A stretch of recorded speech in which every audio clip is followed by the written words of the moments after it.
ஆடி காட்டுக்கணும். ஏன் சார் என்ன சார் ஒரு அளவு இல்லையா? அதாவது நம்ம ஸ்டேஜில் வந்து ஆடுறோம்னா வந்து அது வந்து 40க்கு 40 இருக்கும். இப்போ நான் வந்து 2 அடி இப்போ ஒண்ணுக்கு இந்த இடத்துல ஆட போறேன். அதுவும் கடலை மிட்டாய் கடையில் ஆட போறேன். ரெடி பாட்டு நீங்க என்ன வேணாலும் மியூசிக் என்ன வேணாலும் கொடுங்க, நான் ஆடுறேன். என்ன சாங் மனசுல வச்சிருக்கீங்க அதை சொல்லிருங்க.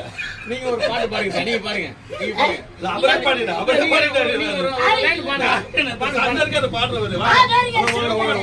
அவரு சார் நடிகர் மட்டும் இல்ல, ஒரு சிங்கர். ஒரு பாட்டு பாடுங்க ஆடுவார் சார். இவர் பாத்தீங்கன்னா தியேட்டர்ல வந்து இவர் வந்து வியாபாரம் பண்ணாரு. அவர் ஆரம்பத்துல சினிமால வந்து ஆமா ஆமா தியேட்டர்ல வந்து வியாபாரம் பண்ணாரு. இந்த கேண்டீன் பேர் வச்சாரு. கேண்டீன் அந்த இது வந்து சினிமால வந்துட்டு இன்னைக்கு வந்து ஒரு கடல் மிட்டாய் கடை வச்சிருக்காரு. சூப்பர். ஒரு பாட்டு பாடுங்க, டான்ஸ் ஆட போறோம். அதுவே சீரியல் விட்டு அத்தா அத்தரமா வரியா நான்